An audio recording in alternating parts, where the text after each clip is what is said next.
welcome to another edition of Stories of the Dark. I am Glen Clark, and it's a pleasure to have you with me on this Thursday night. In this edition, we're going to be talking about haunted objects and demonic possession. So kind of a split show for you.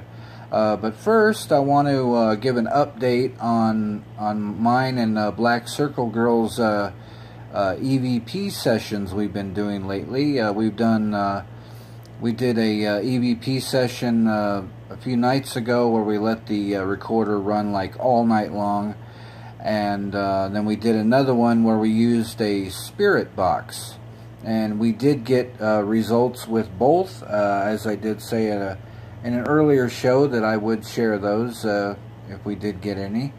So what I'm going to do now is I'm going to share the first one that we captured. It's very brief. It comes in like almost 2 to 3 seconds into the recording before I even start talking. It almost sounds like a man's voice saying "come in." So I'm gonna play it. I'm gonna play it like I'm going to play like 3 different times, and then we'll move on to the next one. So here we go.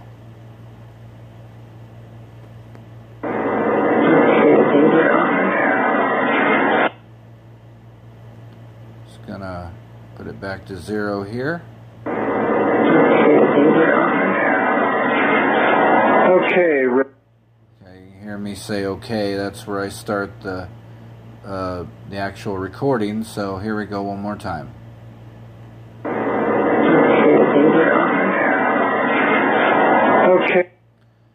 Okay, so what I'd like for the listeners to do is if you hear anything else other than what I said, come in, or if you want to comment on that, comment on my YouTube channel or on my social media. So anyway, the next one I'm going to play for you, we were doing a spirit box session, and it was about six and a half minutes long, but we were getting some pretty good, intelligent answers to some questions. We even were hearing singing going on, but right at the end, as we were getting ready to end the session, we got a really clear sounding growl. So here we go.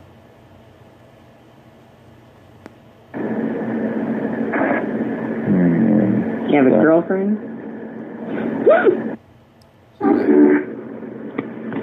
See, that was right at the very end. It came in like 6 seconds into as we were getting ready to end. So I'll play it for you one more time. You have a girlfriend?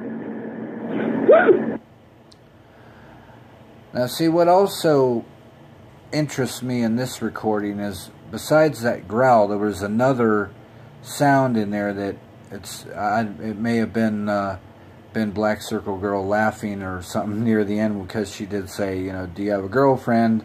I mean, we were having, you know, a little bit of fun, but the growl is what I thought was interesting. So again, you're welcome to comment on that on my YouTube channel or social media, Facebook, Instagram, and Twitter. I also now have SoundCloud, so you can go and catch all my past episodes on there, and hopefully we'll be able to add more as time goes on.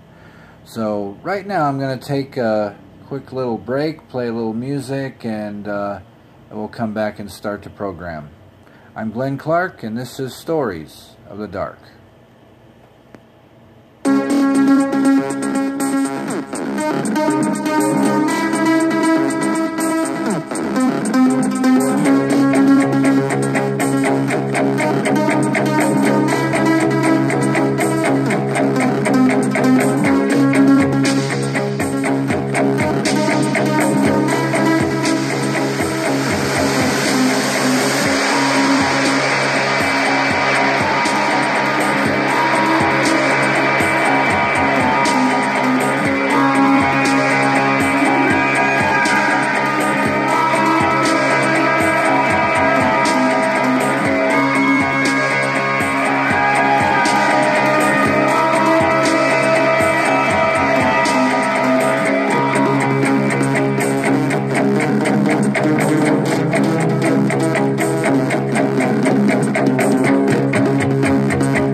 And welcome back to Stories of the Dark. I am Glen Clark, and we are talking about haunted objects and demonic possession.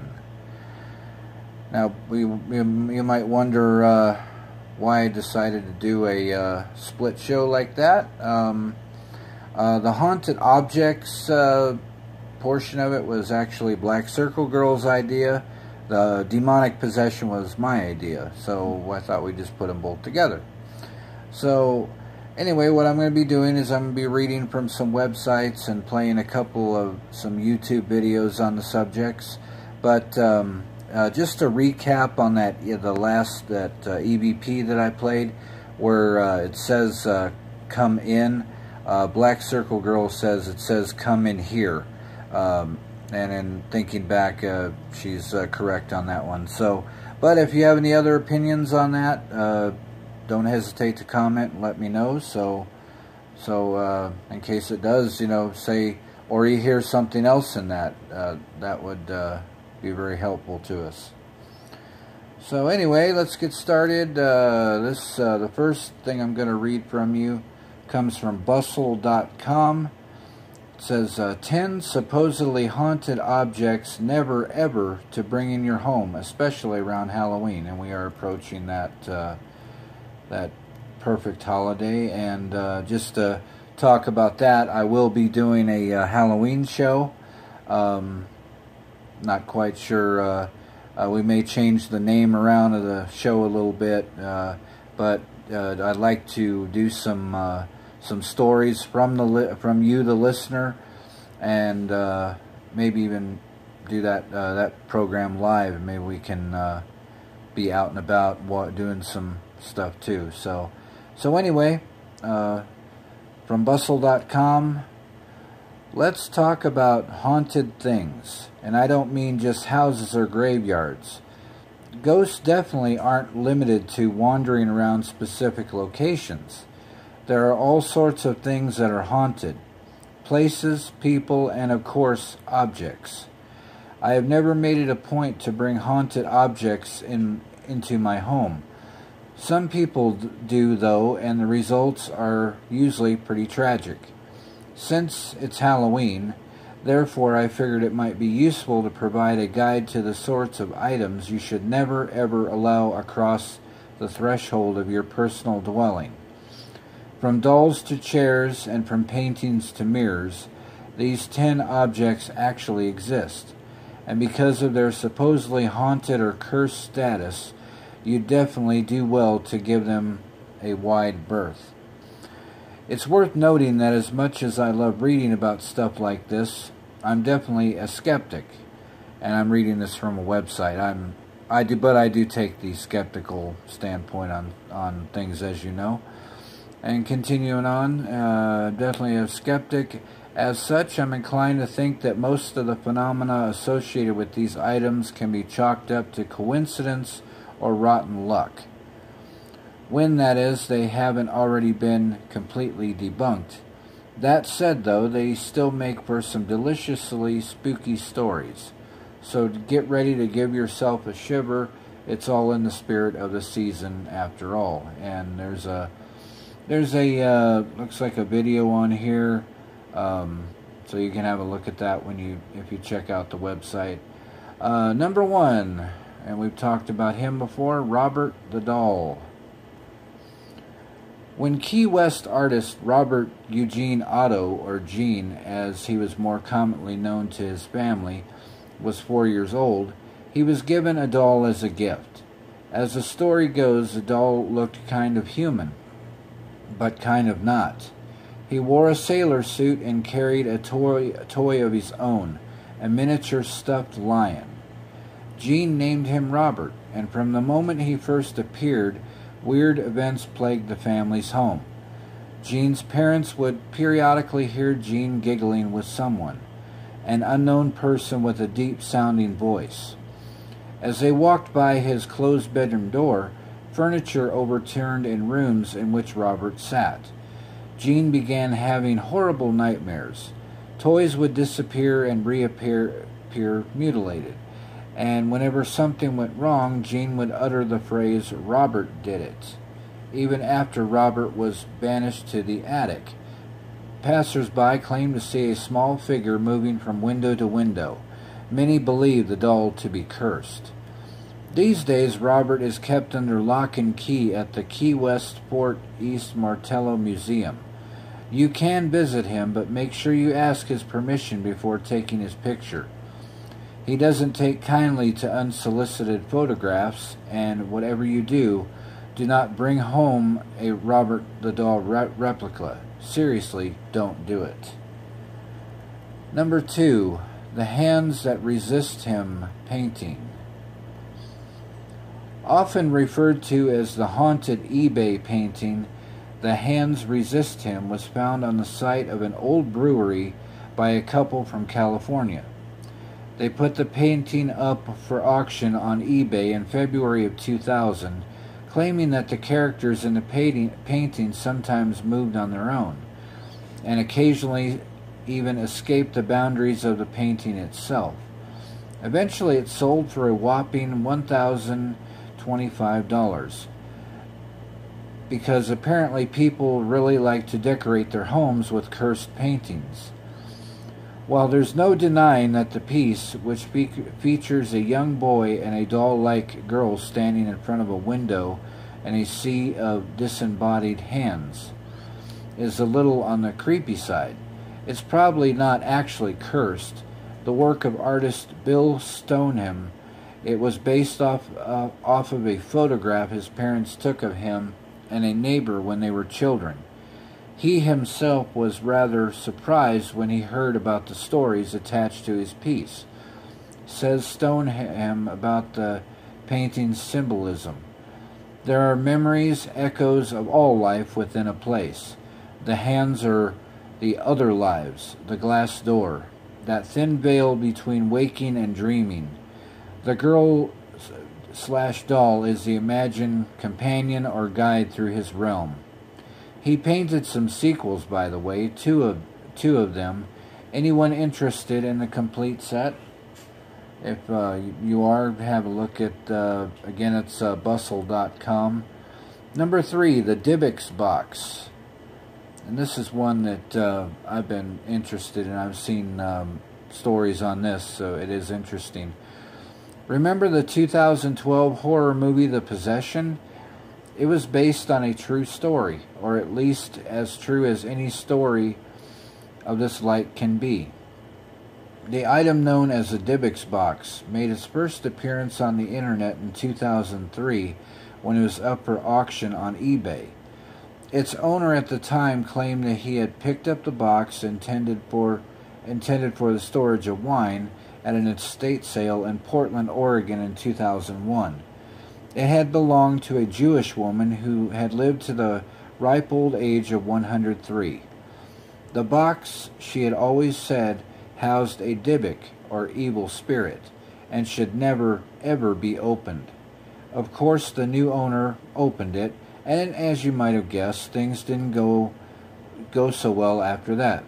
He gave it to his mother, who immediately suffered a stroke. He asked his sister to hang on to it, but it freaked her out because it wouldn't stay shut. He tried to sell it, only to find it returned to his doorstep with a note reading, "This has a bad darkness," and so on. The box has changed hands several times since the 2003 auction, but you can still see the original listing for it archived here. I think there are some holes in the story that take away from its believability, but I still get a kick out of it. Number 4, and we've talked about her before, Annabelle the doll. We've spoken about Annabelle in depth before. After all, she is about to have her very own movie. So I'll give you a refresher course here.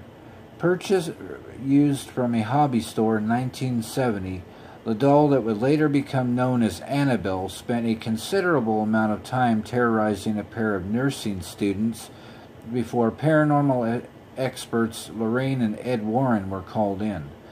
Although initially the spirit within the doll claimed to be that of a young girl, Annabelle Higgins, who had been found dead at the age of 7, evidently it became clear that this was not the case.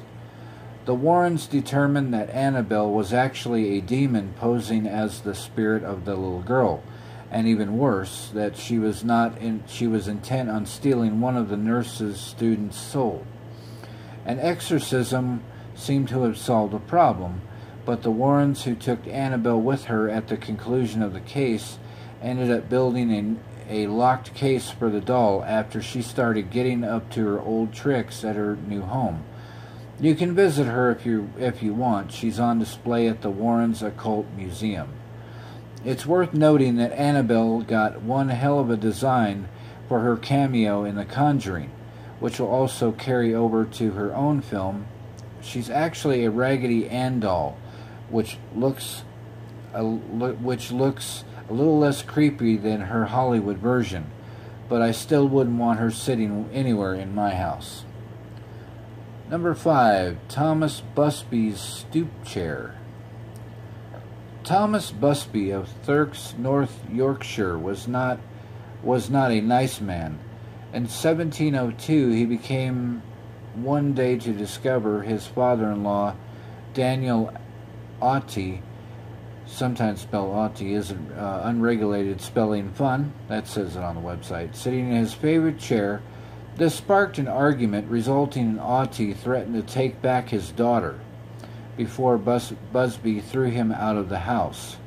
That night, Busby went up to Auty's home, bludgeoned him to death with a hammer, and hid the body in the woods. The body of the corpse was found. Busby was tried and convicted, and he subsequently was hanged, tarred, and left in the gibbet by the side of the road opposite the coaching inn. It's said that on the way to the gallows, Busby requested a drink of ale at his favorite pub before his sentence was enacted.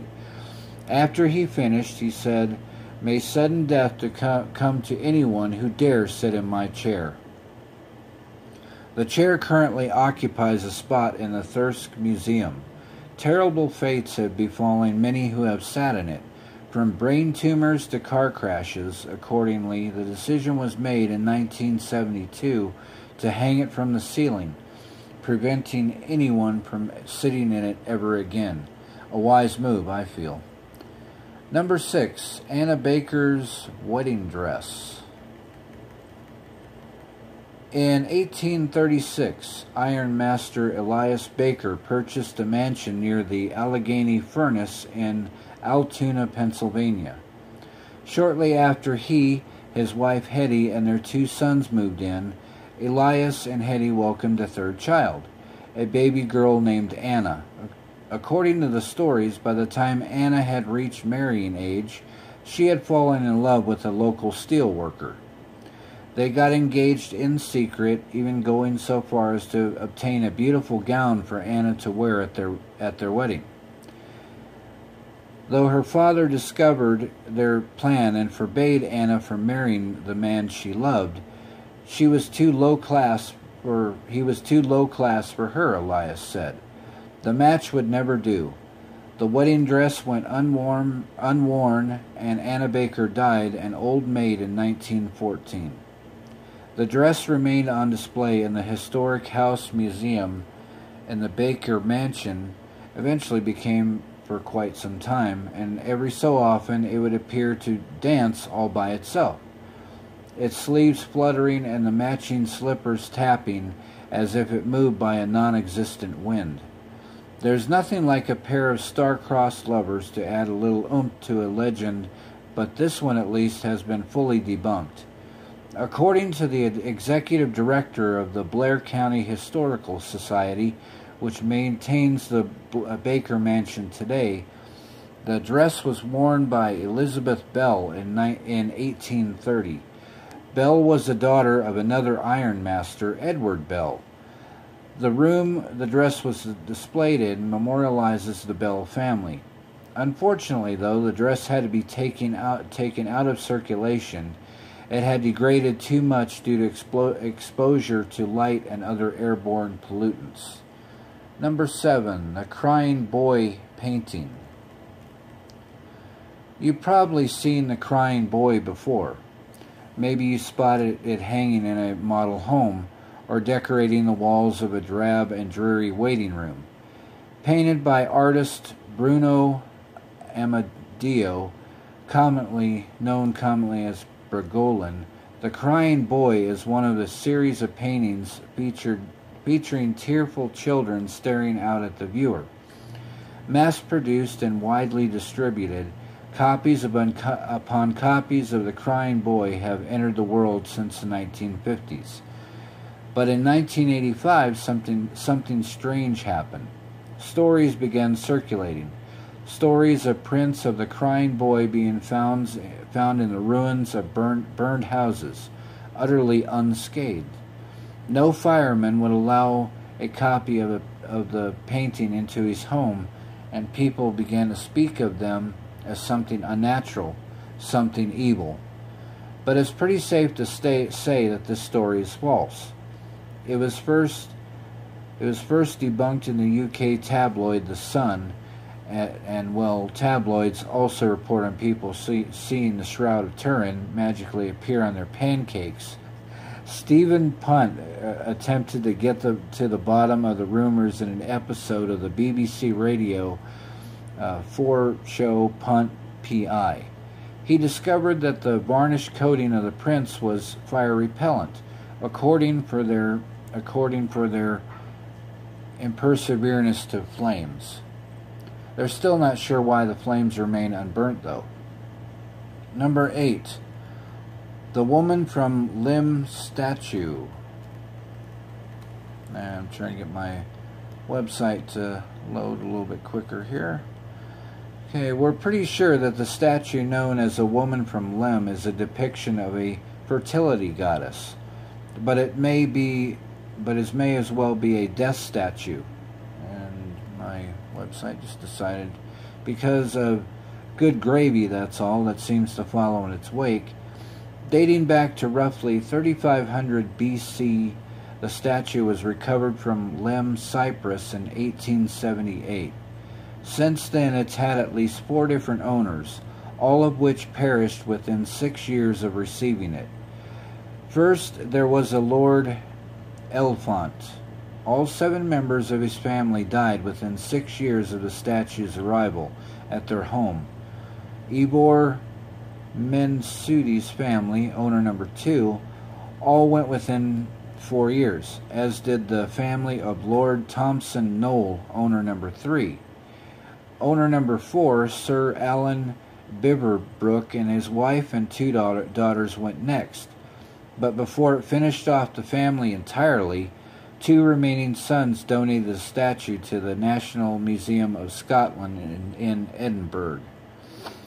The museum curator who took care of the acquisition died within a year as well. Freaky, no? Or at least it would be if the story was true, according to Bob Bricken at IO9. The statue exists, but the tales that cling to it are pretty much entirely made up.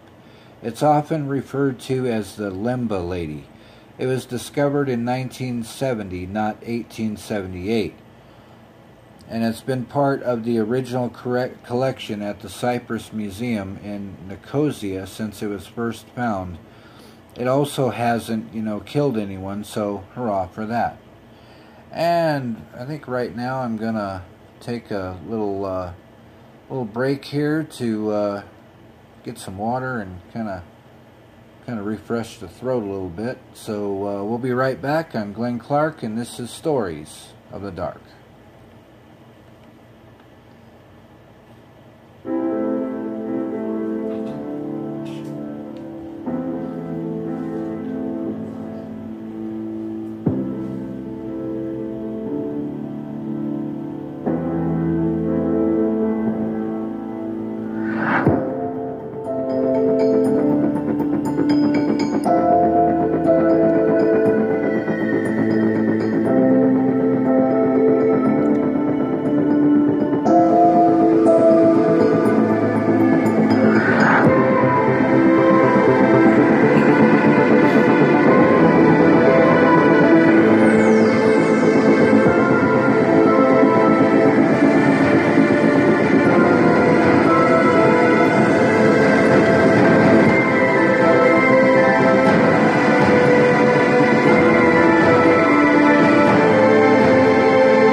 welcome back to Stories of the Dark. I am Glen Clark, and continuing on with our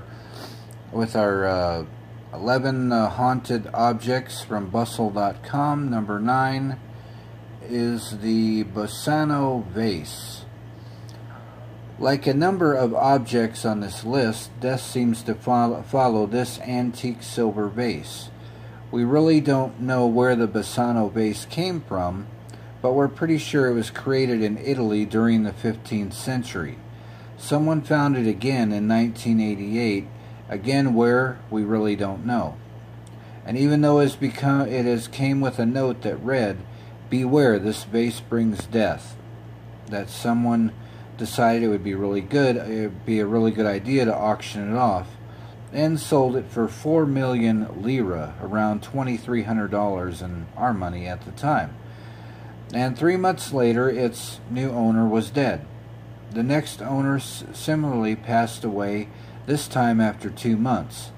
The pattern continued owner to owner until eventually the police decided enough was enough and buried it somewhere. They won't tell anyone where, but that's okay. Seriously, guys, do not go and dig this thing up, even if it is mostly a myth. Number 10, the Myrtles Plantation Mirror. And the Myrtles had a reputation for being the most haunted plantation in the South. So that right there should give you a hint as to what you're in for when you seek out a particular mirror that resides on the premises. One of the many stories attached to the place alleges that Sarah Bradford Woodruff, one of the plantation's ladies, and 2 of her 3 children died in 1824 of oleander poisoning. And yes, that is possible. I had a personal story. I did know a guy who was working in his yard with oleanders and got the oils on his hands while he rubbed his eyes, and he actually went blind. So that is actually true. So continuing on, but even so, they're never quite managed to leave. It's said that their spirits are trapped within an antique mirror still on display at the house. Strange marks often appear on its surface, marks that no amount of cleaning can remove. But sometimes it's not just marks, sometimes it's handprints.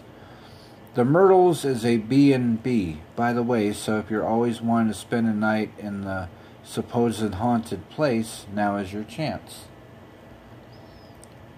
And that ends that with the haunted objects there from bustle.com. Right now I'm gonna play a YouTube video for you.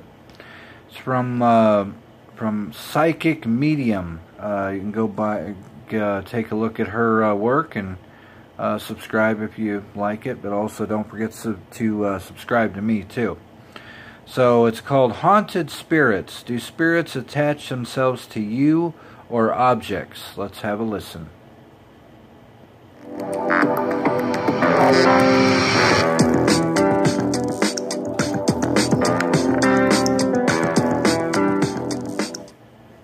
Hi, today I want to talk about, do spirits attach themselves to you or to objects? And the answer is yes. Very commonly, when people go to garage sales and estate sales, and I have nothing against that because I have a daughter who loves that, but I always tell people you've got to take measures in protecting yourself, because when you go to an estate sale and you see something that you like and you take it and you buy it and you bring it home, there can be spirit that can be very much attached to that, and you're also bringing the spirit home with you, and then you have chaos in your house. So I always tell people, if you want to buy something, not a problem, but you do have to take measures. And what you do is, I always say sea salt is very powerful to earthbound spirits and to energy. It does not go hand in hand, and spirits do not like that. So I always say, take a quarter of sea salt. It could be fine or coarse. Fill it up about a quarter of sea salt. Fill the rest up with water.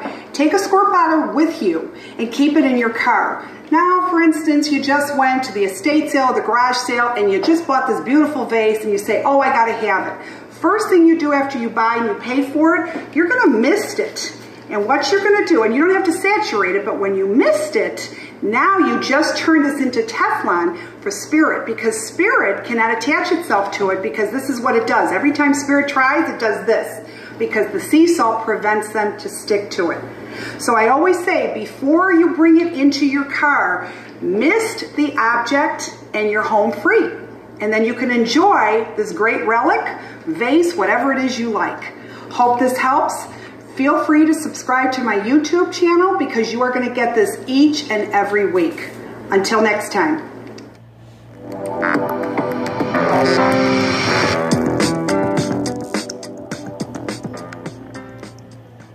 Okay, now we're back. That was a interesting video there from Psychic Medium. The next one I'm going to play for you is called 10 Haunted Objects That Will Give You Chills with Backstories. And this comes from Unexplained Mysteries. You can have a look at their channel as well. So here we go with this one. eBay is an American multinational corporation providing customer-to-customer and business-to-customer sales services via the internet. On this site you can buy what sellers list as genuine haunted dolls. There are also standalone haunted doll purchasing websites and sites dedicated to the adoption of haunted dolls, which allow community members to list haunted dolls and trade them with other members. Haunted dolls are also often collected to take on tours as part of cursed object exhibitions. The earliest report of a haunted doll goes back to Egypt, where the enemies of Ramses III attempted to use wax images of his likeness to bring about his death. The dolls used in this ritual were said to be living and would curse anyone who bore their resemblance. This attractive carved urn is currently offered for sale by a self-proclaimed satanic minister living in Connecticut. It may look like just another decorative piece of art for your home, but apparently what you see here is an African gula chest, designed to bind demonic entities inside it. This one is apparently playing host to a jinn. These supposed creatures are powerful and of Arabian descent. They're believed to be created from smoke and fire. Legends of Solomon stated that he captured several of these creatures through the use of magic rings and talismans. Legend has it that around the time of Muhammad, the jinn divided into two groups: those who would side with the Islamic people, and those that turn to evil and become diabolical. Back to the item. The seller promises to include a sealed document detailing everything the new owner needs to know, but they accept no returns. The dybbuk box is an item originally put up for sale on eBay by a man named Kevin Manis back in September 2001. It was eventually sold to a student in Missouri. The individual soon put up the item for sale and sold it to Jason Haxton. The box is thought to be haunted, and many stories circulate about the paranormal happenings involving the box. The most detailed account of the effects of the wine box has been given by the original seller Kevin Manis. This is just one of the many boxes that featured on eBay, but while many people believe these boxes to be genuinely haunted, some just think they're all capitalizing on the viral eBay dybbuk box story. Allegedly, all these boxes house malicious spirits. This strange wood carving has been in the seller's family for over 60 years. It's a carving of a man with his head down and his eyes closed, holding his hat in his hands as if mourning. The seller's grandparents discovered it years ago when cleaning out the attic. When they asked the original homeowner about it, they learned it had been carved by an old man in the 1800s. However, today it seems to be more than a simple family heirloom. According to the seller, anyone who comes into contact with it seems to feel strange or creeped out. For many years the seller has had the carving stored in a box, but at one time it had been displayed inside of a cabinet. This, it would turn out not to be the best idea. The seller began to experience the television turning on and off, lights coming on in rooms no one was in, and also kids' toys coming on in the middle of the night. The seller of this item was helping a friend set up an old Victorian home for an estate sale. They came across this shoebox in the home's attic, along with some old moth-eaten children's clothes and a scrapbook. The book is filled with old artifacts. a tin monkey, a collapsing cup and locks of hair. A small slip of pink paper with locks of hair reads, "Died March 14th, 1920. Little Edgar." The seller intended to keep the items, but the box had a strange effect. It disturbed the seller's dog so much that it would simply stare at the corner of the room, and avoid the chair upon which the strange box and its mysterious content rested. The seller eventually had to move the items out to his car. A friend of this seller used to work at a brickyard back in the 1980s. Sometimes his friends would make statues out of the unhardened clay during his time off, and then paint them. A lot of the other workers at the brickyard would also do the same.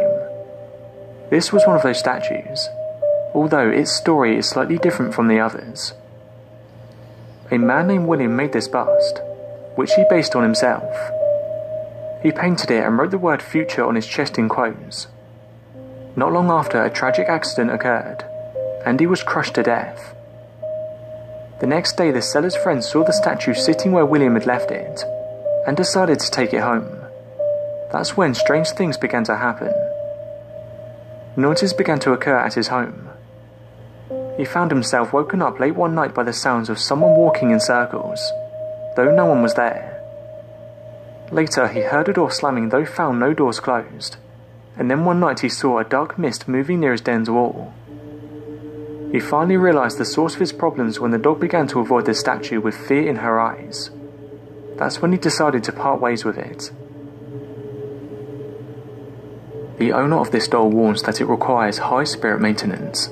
They state this doll is certainly not for a beginner or a casual collector. The doll is one of a group of dolls the seller got from an estate sale of a woman who worked in the children's ward in the Penhurst Asylum in Pennsylvania. The woman's name was Ivor. She worked at Penhurst for 6 years up until its doors were closed in 1987. She left a journal depicting many of the horrors these kids suffered on a daily basis. When the hospital was closed, many employees took property from them. Ivor chose to take several of the tattered dolls that were used to placate the poor kids. For some years, Ivor kept the dolls in a box in her attic. After her dream home was built, she decided to put the dolls on display. This turned out to be a huge mistake. Ivor died of mysterious circumstances about a year later. The owner says this doll communicates directly through thought. You can talk to it and he will answer as long as you are looking into its eyes. The doll is female, but the spirit inhabiting the doll is in fact that of a young boy. He will also talk about the disgusting and horrid details of his short life at Penhurst. They warn that if you are emotionally fragile, you do not want this doll, calling this spirit high maintenance. He requires interaction and attention all the time. He does not do well around children, so they recommended that if you were thinking of bidding on this doll and have children, look for something else. The owners assure eBay users this is not a joke. Apparently, one vintage doll in a couple's antique store keeps removing itself from the shelf. Since they posted on eBay, the doll has upped the creepy ante and started pushing other items off the shelf. At least 8 or 9 times in the past year, the owners have found her somewhere other than the shelf she belongs on, usually in the middle of an aisle in a part of the store where she doesn't belong. One night, the owner's daughter asked about the doll. The owners, being hesitant, showed her the eBay posting. The daughter then asked if she could see the doll. Not wanting to deal with it, they told her it was put away. Not 30 seconds later, they heard a loud banging sound that came from behind them. The doll had been put on a shelf behind a sign, and after observing it, the owners stated there was a visible dent in the sign. This doll came to their owner through their mother's dress shop in New Orleans. People would often give the owner's mother old haunted dolls that were too troublesome to take care of. She always accepted the dolls graciously and stated that as a gifted spiritual medium, it was her duty to take care of these dolls. Most likely, these dolls were given away because they were too active or too powerful for regular people. This particular doll was definitely one of those tough cases. Based on the type of energy that surrounds this doll, it's believed that she must have died violently and was most likely murdered. The doll let the owner believe this for a very long time. After posting the original story, she became furious and lashed out. The owner said they could feel her invading their floors. The doll grew so upset she revealed to the owner her true backstory. She lied and made up the story about New Orleans because that's where the owner was from, and she thought by saying this the owner would believe her. The owner of this doll claims that it holds the spirit of a former female writer named Sorcha, who wrote popular stories under her father's name. Afraid that Sorcha would reveal herself and take all the fame away from him, her dad had her killed. Apparently, the doll revealed this to the owner by causing her to pass out. The owner of this doll states she was coming out of a 7-Eleven gas station a couple of years ago. 2 women who were in their late 40s asked her for spare change. Feeling sorry for them, she gave them $1 and wished them well. One of the ladies stopped her and said wait. She then rummaged through her belongings and pulled out this doll. She said it wasn't necessary, but the woman grabbed her hand and tightly cupped it with the other one. Looking at her dead in the eye, she said, "You have to take this, we really appreciate your kindness." The woman threw the doll in her car and went on her way. About halfway home, her car turned off. She was able to stop on the side of the road but couldn't figure out how to get the car started as everything seemed fine. The woman called her husband and as soon as he got in, it started. After getting home and placing the doll on the ground, the dog came in from the back garden and immediately ran over to the doll. He growled and cowered down on the floor and backed away. The following day, she had donated the doll. 1 year later, the woman was cleaning her room looking for something when she came across a box. To her disbelief, on top of it was the doll. She called her friend, who is a huge believer in the paranormal. She came in and walked down the hall towards the kitchen and froze. She said she got really cold and had goosebumps. When she saw the doll, she said that it was haunted by an evil manipulative spirit. The friend said that it needs to be given to someone who is aware and knows how to handle possessed items. A woman's lover left her alone in her Georgia home, so she turned to dark magic to seek revenge. A witch showed her how to perform horrible curses on the man. The woman was consumed by her hatred and sadness, so the witch showed her how to imbue all the negative energy into this doll. The woman died and the house went up for auction. The new owners cleaned out the residence and found many strange things. One of them was this doll. It was found surrounded by old burnt down candles, ritual tools and animal bones. The owner stated that only someone with experience should purchase this doll. Thanks for watching and don't forget to subscribe for more videos.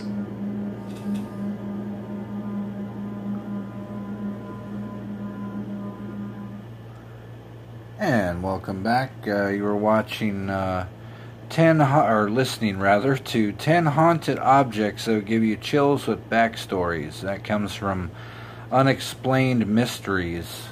So you can have a look at their channel.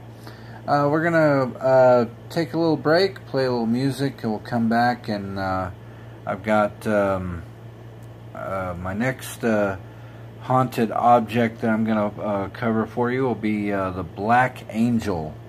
So we'll do that when we come right back. I'm Glen Clark, and this is Stories of the Dark.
And welcome back to Stories of the Dark. I am Glen Clark, and we are talking about haunted objects. And right now I want to play for you a YouTube video. This comes from Marcus Hebert. You can go ahead and have a look at his channel and see what he's got. But he talks about the Black Angel. So I'll be reading a story for you on a website I found here after this video is over. But anyway, let's play the video and we'll come right back. If you've ever seen it, chances are it stayed with you. Because it's pretty freaky. Maximum volume. Black Angel, standing guard at Council Bluffs Fairview Cemetery. Well, let's say literally scary to walk through. The Black Angel is believed to have otherworldly powers, and on occasion, sheds tears. When it cries blood. You stare at it and it starts to cry blood, someone or you're gonna die. Other legends are even more ominous. Supposedly, if you touch her hand, it'll come and kill you in your dreams. People call it... My apologies. I'm going to stop that video because the sound is not loud enough and I don't think it would come through very well. So we're going to stop that and move right on to the website that I found on this story. Comes from omaha.com. It's omaha.com. It's called The True Story Behind the Black Angel of Council Bluffs. Sorry about that. I'm just trying to get my internet to load up here. So anyway, the winged figure looms over a quiet grove. On a clear afternoon, she's draped in sunlight, and a breeze gently shakes the leaves from surrounding trees. Brown and black squirrels scurry around the scene. The angel extends her right hand as if inviting a viewer to join her on a prow of the ancient vessel she stands on. In her left she holds a dish, internally overflowing into a basin beneath her. Her gaze is fixed westward, her expression serene. But she doesn't look like she's trying to kill you. And yet the Black Angel of Council Bluffs, standing near the edge of Fairview Cemetery, has inspired dozens, perhaps hundreds, of benevolent myths in the decades since her dedication. Some say she springs to life after sundown and, borne by her powerful wings, zips around the nearby graves. Others say she shoots jets of fire from her eyes when the clock strikes midnight. Some whisper of children running behind her base only to disappear forever. Others recount the curse of her stare. Look into her eyes at midnight, they say, and prepare for an early demise. The superstitions fascinate scholars of folklore who consider the local legends powerful social connectors, and they baffle historians who know the story behind the angel. The story of Ruth Ann Dodge, wife of legendary General Greenville Dodge, and the dreams she had just before her death. Corey Nelson, executive director of the historic General Dodge House and a Council Bluffs native, grew up with the legends. She's heard the vague warnings against meeting the angel's gaze or touching her outstretched hand. She and her colleagues regard the stories with a weary acceptance. It's just a statue with a fountain. I mean, that's really all it is, she said. I think it's our job to put out the story of what actually is true. The story begins with Ruth Ann Brown and her marriage to Greenville Mellon Dodge, brother of businessman Nathan Phillips, N.P. Dodge, in 1854. The couple moved from west of Illinois to the Nebraska Territory before settling on the Iowa side of the river. Greenville would go on to distinguish himself during the Civil War, initially commanding the 4th Iowa Infantry. He rose through the ranks from captain to colonel to general. When the war ended in 1865, he returned to Council Bluffs and eventually took a job as a surveyor and chief engineer of the Union Pacific Railroad. A few years later, he completed his family home on 3rd Street. The home is now a museum. General Dodge's military accomplishments and contributions to the nation's railways are celebrated in his adopted home. His wife's memory, Nelson said, has been mostly overshadowed. She was spunky, said Danette Hines Snyder, membership and special projects coordinator with the Dodge House. She could shoot and ride. And in an era when women usually deferred to their husbands on matters of opinion, she spoke her mind.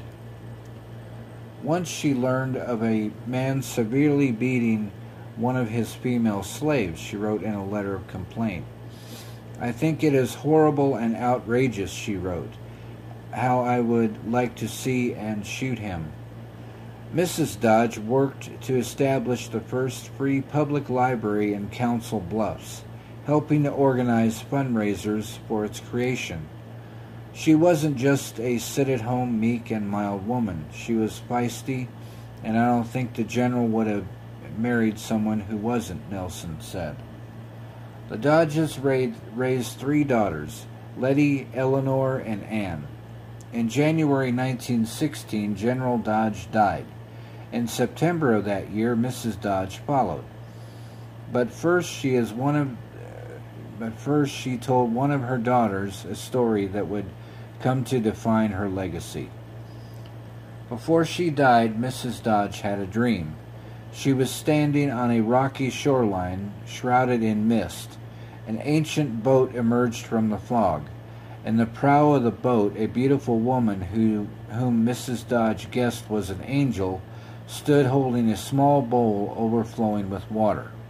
Drink, the angel said. I bring you both a promise and a blessing.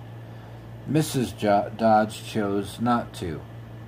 I was not yet ready for this supreme blessing. I felt unworthy, and it seemed to me it would be presumption on my part to partake of anything so wonderfully pure, so heavenly, so spiritual, she later told her daughter Anne. The angel appeared to Mrs. Dodge a second time. Again she chose not to drink. When the angel came to her a third time, she accepted the offer. After drinking from the bowl, Mrs. Dodge felt that she had been transformed into a new and glorious spiritual being. I drank of that wonderful water of life, and it gave me immortality, she told her daughter, Anne, who later wrote of the story. Mrs. Dodge died shortly after. The following year, Ella and Anne commissioned celebrated sculptor Daniel Chester French to immortalize her mother's vision in bronze. The angel statue was dedicated in 1920. French, who would go on to sculpt a seated Abraham Lincoln in marble for the Lincoln Memorial in Washington, D.C., reportedly considered the angel his favorite of his works. Though the statue stands at the edge of Fairview Cemetery, the Ruth Ann Dodge Memorial is not a grave. Mrs. Dodge and her husband rest in a mausoleum at Walnut Hill Cemetery, about 2 miles from Fairview. The memorial has become one of the Council Bluffs' most iconic monuments, said John Batt, Assistant Director of Parks, Recreation, and Public Properties for the city. In 1980, the National Park Service added it to the National Register of Historic Places. Over the years, the statue became a target for vandalism and graffiti. The bronze developed a dark patina. Water stopped flowing from the bowl. In 1984, restoration efforts began. Since then, Batt said, security measures have been installed to discourage vandals. motion-activated cameras photograph late-night visitors. An audio system warns against trespassing. For the past several years, he said, the area has been mostly quiet. Most people have respected the angel for what it is, I believe, Bat said. Overall, people have treated the area with what seems to be a lot of respect. No one can say for sure when or why the memorial came shrouded in legend. As early as 1975, a World Herald reader complained that a recent article had misrepresented the statue as a grim characterization of the Angel of Death. Todd Richardson, an assistant professor in the University of Nebraska at Omaha's Goodrich Scholarship Program, who teaches folklore, said that when it came to urban folklore, specific origins are almost impossible to pin down. Excuse me. In general, he said, superstitions such as those surrounding the Black Angel emerged because people want to live in a more interesting reality, a world where magic and demons and an angel of death could exist. So when an opposing statue surrounded by gravestones sheds a bronze luster for a dingy shade of gray, it ignites the imagination. In the case of the Black Angel, it sounds creepy, and it looks creepy, Richardson said. It would make more sense to have a nice marble angel representing the flight to heaven, whereas the Black Angel represents something more ominous. Once they develop, the legends are shared.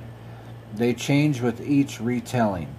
Parents share them with children. The children journey to the places mentioned in the tales in legend trips, Richardson said, which serve as rites of passage. The cycle continues. Though each area has its own interpretation, the tales themselves are rarely unique, Richardson said. The Black Angel is no exception. Another Black Angel in another cemetery stands in Iowa City. For Richardson, legends like that of the Black Angel are archetypes that create common ground for members of communities of all over the world. For Nelson, they're a way to spark interest in a neglected page of history. If it's a ghost story that